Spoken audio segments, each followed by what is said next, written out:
Hello, everybody. Welcome to the Watches and Style channel. This is Young Brando joining you from Los Angeles. Today, we are going to talk about the recent interview Rolex CEO Jean-Frederic Dufour gave to Neue Zürcher Zeitung. I think this is a very important interview because this is an interview that he gave as the president of Watches and Wonders Geneva Foundation. Several days ago, it was published in German, and more recently, it was translated into English. I'm going to post both of the links in the video description. I just wanted to open it up to discussion because this is one of those rare moments where we get the occasion to peer into the mind of the Rolex CEO. And also because it tells you so many important things about the state of the industry as they are going into the biggest trade show of the year in Geneva. And also when this post-pandemic bloom is winding down and the relative decline is setting in, how these big brands are responding to such developments. A little bit of a background information first.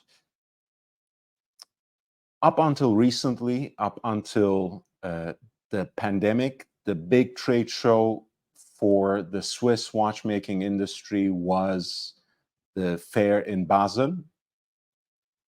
As the Basel world imploded, as it started coming apart during the pandemic, Rolex and Patek basically knocked at Richemont Group's door, and along with many other brands, they joined forces with them and joined the trade show in Geneva, which was more recently rebranded as Watches and Wonders, and has been now set up in the trust of a non-profit organization 2 years ago. That is the Rolex way, as you guys know, unsurprisingly appointing as its president the Rolex CEO, Jean-Frederic Dufour. Now, Rolex is like the grand ayatollah of the industry.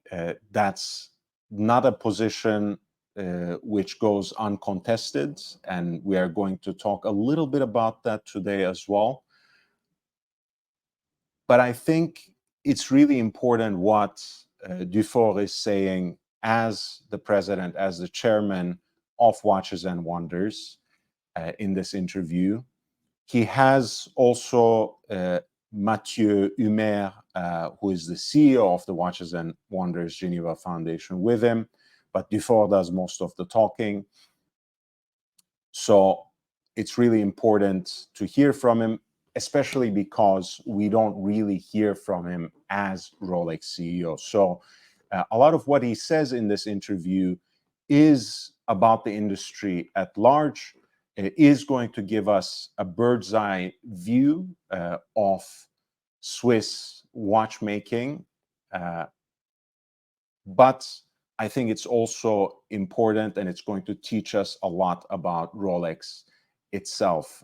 We have heard more from Jean-Frédéric Dufour in the 2 weeks he has basically appeared in public as the president of this foundation than what we heard from him in the now decade that he has spent as Rolex CEO. So we have to cherish this moment, and we have to squeeze as much valuable information as we can from this kind of occasion. Now, I'm going to highlight a few things first. I'm going to talk about a couple of headlines from this interview because I think it really teaches us what kind of executive Dufour is, gives us a few lessons about how the industry views itself and its clientele, how it defines its audience. And it also gives us a few ideas about how they are going to approach short to midterm consequences of this recent and relative decline that we are talking about after perhaps what was the purplest of all purple patches that the Swiss watchmaking industry ever experienced in the post-pandemic era. Dufour seems to be very much aware of the importance of storytelling in selling watches, of the emotional dimension of selling these timepieces, and of course also wearing them, the affective aspects of how wristwatches come into our daily lives. He also seems to take this point from a relative humility, because most of the time these kinds of emotional aspects of wristwatches, of timepieces, can be overblown and can be taken for granted and can be simply thought as positive and undeniable aspects of horology. But I think Dufour's awareness and his wisdom consists in basically trying to pave a new path and trying to strengthen the storytelling dimension of watchmaking. And he sees that expanded, broadened in his role as the president of Watches and Wonders Geneva Foundation, as the leader of Swiss watchmaking at large. So I will start with the very last thing he says in response to the interviewer's question, which is, what is it that makes making watches, what is it that makes horology so special? And Dufour says, just look around you and see what we drive today, what we use to take photographs. The wristwatch is the last remaining pure mechanical product. What does that mean? It means that we can't take it for granted, as he says earlier, that people are going to continue to wear wristwatches, that it actually competes at some level, at an important level, right? Not necessarily directly with that very important real estate on the wrist, with smartwatches, with even bracelets and bangles, and of course, other wearable technology.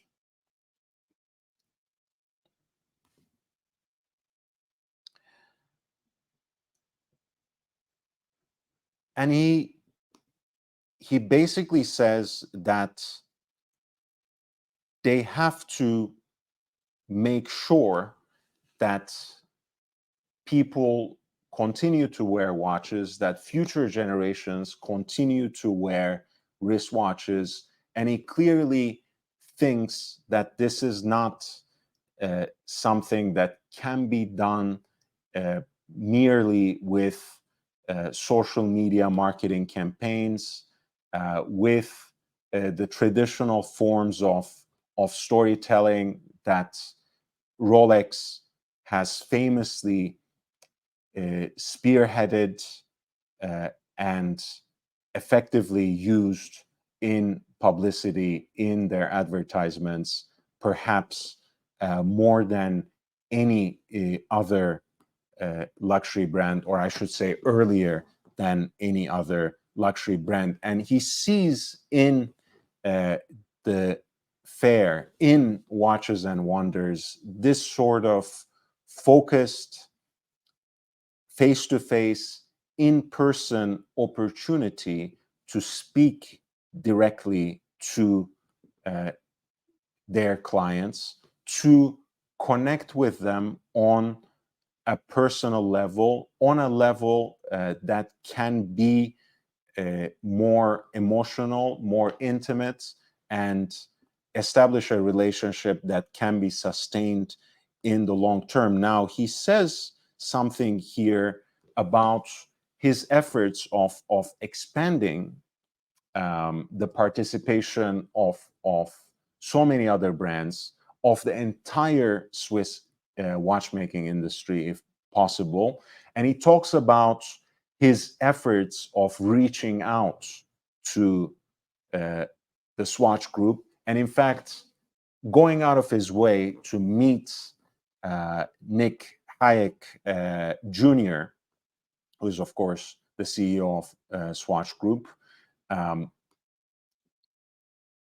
personally meet him and convince him to join forces in Watches and Wonders. Now, we can meme about this. We can talk about this relationship as Rolex trying to big bro Swatch Group and specifically Omega. But that's not the purpose of this video. And at any rate, I will also cover some aspect of this story because Nick Hayek Jr. too has a recent interview in NZZ where he in part responds to Rolex as well.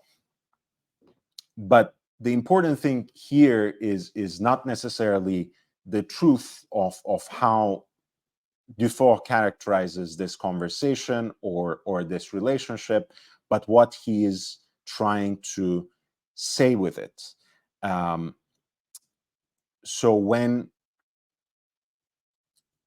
he talks about the Swatch Group deciding against participating in Watches and Wonders, Dufour says, I have no clue.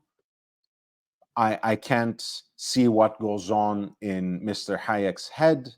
I have personally visited him and his family and invited them, but Hayek has other ideas. He says Swatch Group is very much industrially aligned and would not want to waste any time with these kinds of presentations, with these kinds of fairs. They consider this very much like wasting time. And going back to what Dufour is saying, because he doesn't consider this wasting time, he thinks this is an opportunity to reach directly to the clients. And in fact, he was pushing and successfully managed to open the fair for public for 3 days out of the week. So now there is not a little time window for the public to go in and visit the booths, not even a single dedicated day, but 3 whole days. And he basically says here in this interview that if it were up to him, he would open up the entire thing, the entire week to the public, but he is proceeding, as he puts it, in a Swiss way, making compromises, but that is ultimately his goal. And that is what they mean with the expansion of this public fair, by the way. Not only is it constantly adding different brands to those that are exhibiting, they also basically try to take over the city, take over Geneva with events that go beyond the exhibition center, involve boutiques engage them in public talks and conversations. And I think they are essentially trying to turn this into something more interactive, more engaging with the people, because clearly, especially at this type of turn, they realize, and by they I not only mean Rolex and its CEO Dufour, but the industry at large, that they need to use every single tool they have to sustain the kind of appeal that timepieces, that specifically wristwatches, have gained in public.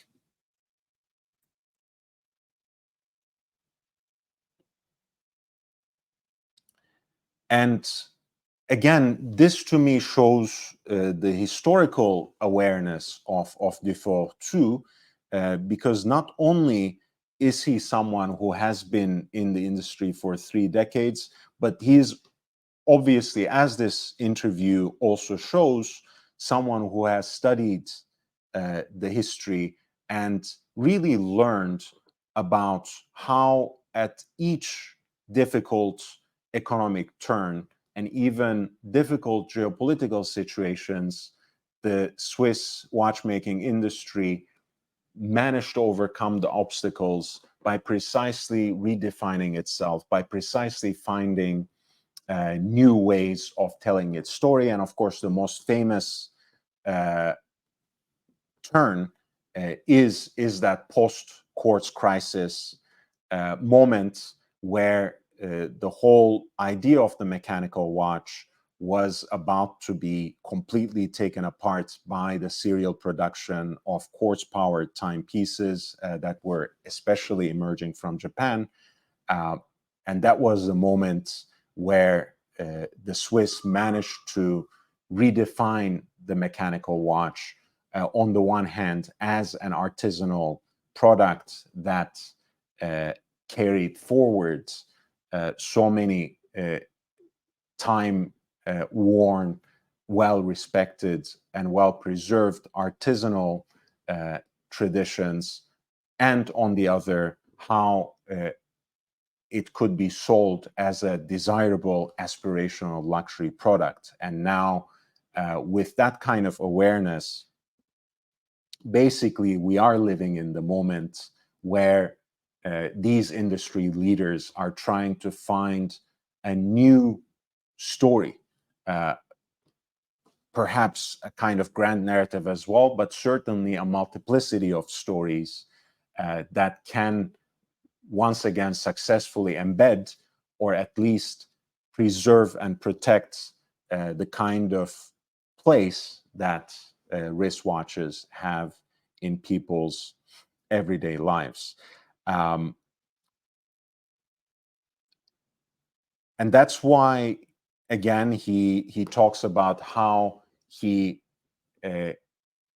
thinks it's important that this kind of event should be held in Switzerland, held in Geneva with the broadest participation possible, because the industry should speak with one voice. And I really love the analogy he used here. On the one hand, it can seem entirely predictable, but he ties it at the end with a beautiful example that at once seems quite simple, but is actually rather profound. He basically says the reason, the justification for having an event of this size and this magnitude over a whole week in Switzerland, in Geneva, is to create something like the Salone del Mobile for the furniture sector in Milan. And he says that is an organization, that is an event that basically captures, represents an entire region for an entire week, and keeps everyone talking about furniture, without a fair like this, that would show the diversity and competence of the industry, perhaps people would simply have IKEA furniture at home. So he's saying mechanical watches are basically that kind of more imaginative, more artistic pieces of furniture that create, or at least simply enrich, the space that people inhabit in their everyday lives. And I think that's a beautiful analogy for the wristwatch, which in the same way, and even more significantly, perhaps even more markedly, enhances an individual's everyday life, to the extent that, unlike furniture, unlike your sports card, unlike your art collection, it is something that you always carry with you everywhere. And it is basically the antidote to that sort of fast fashion, that sort of unsustainable, replaceable, disposable model that even some of the Swiss greats have resorted to recently. But I'm not going to get into that. As I mentioned, what I will end it on the note of a very interesting tidbit, actually, because he talks about the constitution of the board in this foundation, which is at once predictable but also quite surprising. So let's end with that immediate takeaway. Of course, at the top sits Rolex, Patek Philippe, the Richemont Group, who held this fair as SIHH even before it became Watches and Wonders, and with whom Rolex and Patek and many other brands joined forces, and Cartier, which is very interesting because obviously, and this is something Dufour wants to underline and emphasize as well, Cartier is of course part of the Richemont Group, but it turns out that especially when it comes to the purposes of Watches and Wonders, especially when it comes to the world of watches, they don't always agree. They don't always take the same direction. So actually, Cartier has a separate seat on the board right next to Patek Philippe, Rolex, and the Richemont Group, even though as a principle, Dufour shares, they're trying to decide on everything unanimously. That is the interview, and that is the video. If you have liked this video and if you have learned something from it, please hit the like button. It always helps. It will also help to put this video in front of more eyeballs once it's published in a tiny bit tonight, but more importantly, in front of more people even in the morning. So don't forget to hit the like button. Drop a comment below, especially after you had a chance to peruse the interview. I'm really interested in hearing what you think as well. And as always, thank you for your support and presence. I am really grateful for your support for this truly independent, perhaps the only remaining independent voice in the world of horology, in this tiny corner we set up on YouTube. I appreciate your support in every which way. If you can spread the word, that would be fantastic. And if you would like to support the channel in other ways, there are links for that in the video description as well. With that being said, I'll see you in the next one. Until then, stay safe, stay healthy, wear and enjoy your watches. Take care.